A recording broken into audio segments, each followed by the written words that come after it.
What's going on, everybody? Sam Shapiro back here with more of your Heat latest on FanArc. Heat tipping off against the Warriors tonight at home. But before we dive into the preview for this game, don't forget to drop a like on this video. And if you haven't already, click that subscribe button. We've got great daily content, all pertaining to Miami Heat right here, Monday through Friday. Jimmy Butler returning to South Beach for the second time in this matchup as Miami taking on Golden State. And quite honestly, the first go around for him, at least going against last year's Miami Heat team, didn't really go so well, holding him to 11 points, 5 of 12 shooting in that game where the Warriors got crushed. But I think that especially with this new Heat team, he's going to have even more trouble adjusting to Miami's fast-paced offense. And I think they'll do a pretty good job containing him with multiple guys being able to match up against him. I think Jaquez Jr. and Jovic are going to be solid matchups, as well as Andrew Wiggins in terms of containing Butler. But this Golden State Warriors team averaging 115 points per game, which I believe ranks within the top 20 teams in the NBA this season, I feel like they've definitely been relying on Curry for a bulk of their scoring, as we saw in the doubleheader matchups against the Spurs, going off for multiple 40-plus point performances, shooting the ball very efficiently so far this season. He's averaging 27 points per game, but he's also shooting the ball around 45-46% generally from the field, but then 39% from three. Obviously, taking a ton of three-point shots. So I think if Miami can do a really good job of playing the basketball they've been playing so far this regular season, playing fast-paced, getting on both ends of the floor relatively quickly, and then forcing these superstar type players like we have seen, especially over the last week and a half, naming Donovan Mitchell and Jalen Brunson being two other guys that kind of stand out in that regard, to really take uncomfortable shots and really making them take a lot of shots. If they can kind of do that with Steph Curry in this game, that's going to be a very interesting thing to see. And I'm going to get into that a little bit more in this episode. But the big thing that I think is going to really help bolster Miami in this game is if Bam Adebayo is going to be able to suit up in this matchup. It's now being reported by Anthony Chang. Adebayo listed questionable for tonight's game, and it's looking pretty likely that he might be able to suit up. Adebayo's been out since November 5th against the Denver Nuggets. That's where he exited the game early with a toe injury.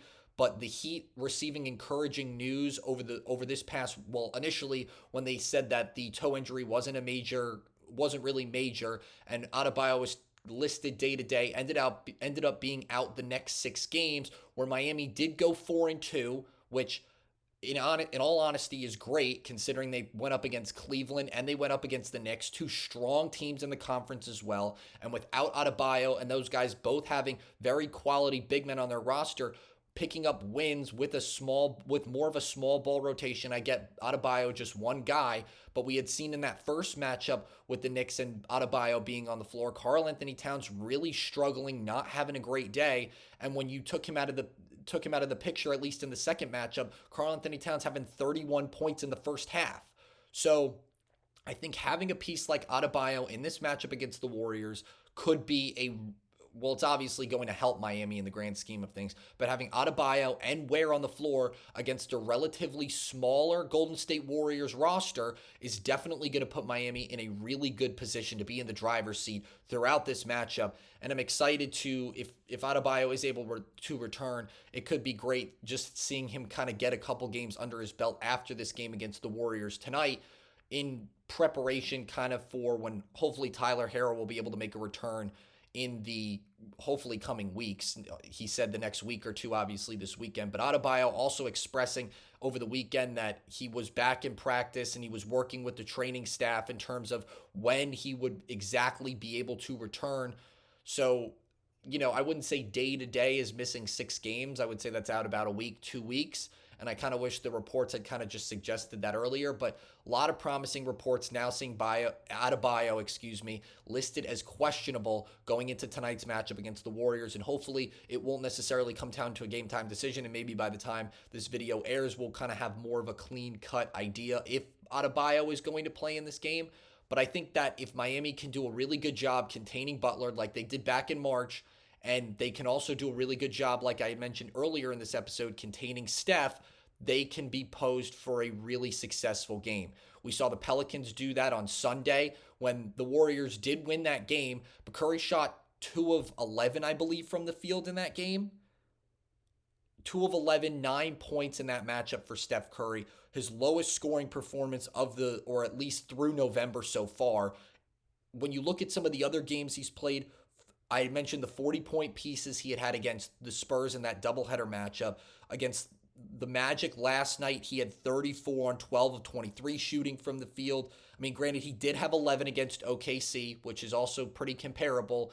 And, Oklahoma City probably really scratching up their game plan to contain him. And Shai Gilgeous-Alexander, also a pretty solid two-way player as well. But you also have tenacious guards like Alex Caruso in the mix. Lou Dort also being an interesting defender. J-Dub also being in the mix. So there are definitely a lot of strong pieces that were able to match up against Curry in that game that could definitely make it a tough shooting night for him. And he didn't shoot the ball relatively well in that game too, going 4 of 13. So I think if Miami can kind of replicate at least what the Pelicans and the Thunder were able to do in those matchups, having multiple guys that can kind of force Curry to take more uncomfortable shots. Now, granted, Curry's great at getting open off ball, really. He's definitely, I would say, the winner of the cat and mouse game. He plays against a lot of the guys that have to chase him around the court. Him running around off ball screens, getting open for really deep catch and shoot threes is a really focal part of his game. But he can also dribble around defenders for a scoop layup, dribble around for a step back floater, or, any kind. He really, I feel like, in terms of his shooting, has expanded more than just his outside game. So I think if you have guys like Drew Smith and Davion Mitchell that can match up against him at the one position relatively well, that have shown that they can be defensive pests at that position, that can, one, do a very good job of keeping the ball out of his hands, but two, force him to take a lot of not really quality shots, then I think it's definitely posed for Miami to kind of replicate some sort of performance like we had seen in those two games against the Pelicans and Thunder respectively. Now, against Phoenix and Indy, it was more of a different scenario rather. Him scoring 28 and 24 in those games respectively. Didn't really shoot well in those games either, but he's, scoring at a 27 point per game clip so far this season, and he's shooting the three ball pretty well considering how many he's taken a game. He's averaging around 4 threes made per game, but I just think that if Miami can keep the ball out of his hands, which is a really hard task, I don't really think they're going to do a great job at doing that, because I don't really think a lot of teams in the NBA are very good at keeping the ball out of Steph Curry's hands.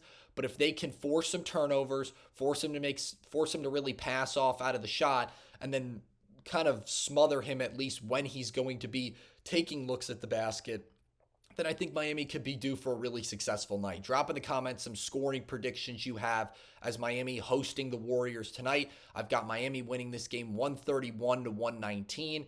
I think if Bam returns, it's going to be a very successful game for Miami. I think they're going to win the rebound battle, but I also think that Norman Powell is going to be something that Jimmy Butler hasn't necessarily assumed he could deal with in this high-paced transition offense, new look Miami Heat team that we had seen. He's used to playing with a very, arguably the slowest paced playing team in the league. So I think it's going to be a bit of an adjustment for him as well to kind of go up against a much more fast-paced, high-powered offense in comparison to the one he had played for a couple seasons with prior. But definitely going to be an exciting game, obviously. Golden State Warriors, an exciting team to watch regardless, and I'm hoping that Miami can hold Curry and Butler to rather disappointing performances, because as we had seen over the last 2 weeks, Miami holding superstar type players that like to have the ball in their hands the majority of the game, holding them to not as efficient performances. Brunson also having a really good performance in the game he played, or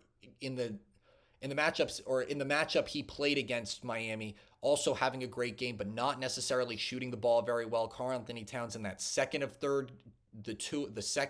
of 3 games so far the Heat have played the Knicks, also having a really solid game. I wouldn't say overall they shot the ball relatively efficiently, and Donovan Mitchell also not really shooting efficiently as well. So if Miami can force that, I think they're due for a successful night, and that would kind of be at least my approach if I were Miami trying to guard Steph Curry in this matchup.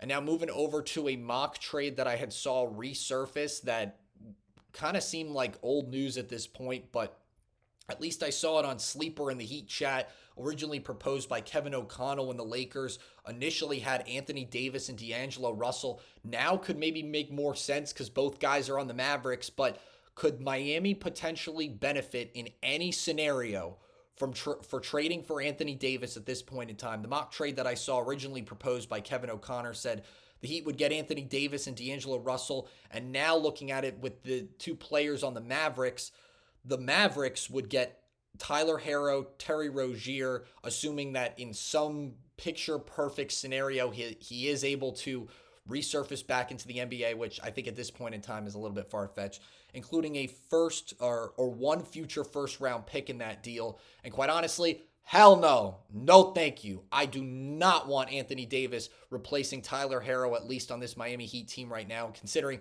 we haven't even seen Tyler Herro take the floor yet. I thought it was interesting that I saw this mock trade in particular resurface on the Heat chat on Sleeper over the course of this weekend when it was initially proposed way back when both of those players that I had just mentioned were on the Lakers. And I'm not saying that D'Angelo Russell could be a solid addition to Miami's backcourt, and then having AD, Khalil Ware, and Bam Adebayo in that front court would definitely, sturdy up at least the big men front, or in terms of Miami's depth rotation in that regard.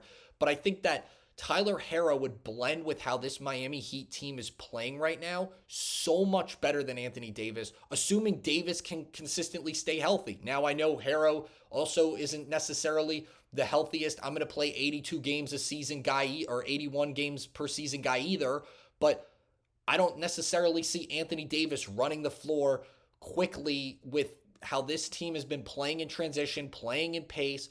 I mean, in the majority of these games we've seen in the last 2 weeks, Miami has been outscoring these teams in fast break points in the first half by a very decent margin. And I don't think that Anthony Davis is going to, at least in this case scenario, be pouring gasoline on the fire in terms of heating it up even more. But I could totally see Tyler Herro doing that. I could see Tyler Herro being out in transition, ready for the go-ahead three-pointer. I could see him curling off the pick and roll, if not deciding to take the floater, dishing it down low to Adebayo, or kicking it out to Jovic or Hosquez, who will then take the baseline drive and then take a 2-point layup. I see Herro really meshing with the new look pace of how this team looks, and then how he would complement Powell, I think would mesh so much better than if you had Anthony Davis or D'Angelo Russell on this roster. So to see this mock trade kind of resurface a little bit, at least where I just mentioned, hell no, no thank you, I'm good. Absolutely ridiculous, and I don't think that Miami would consider it anyway, but I just like to, think about certain scenarios that if Miami could bolster, maybe getting another superstar on their roster, what it would look like and if it would truly benefit them in the grand scheme of things. But in this situation, absolutely not. No thank you. Hell no. Mavericks, you can keep them. That's going to do it for today's episode of Heat Latest here on FanArc. Thanks so much for joining us. Don't forget to drop a like on this video, and if you haven't already, please subscribe to our channel because we've got great daily content all pertaining to Miami Heat right here Monday through Friday. We'll have a recap of tonight's game against the Warriors on tomorrow's episode, and be sure to tune in for that. And thanks again. I'm Sam Shapiro. Have a great Wednesday.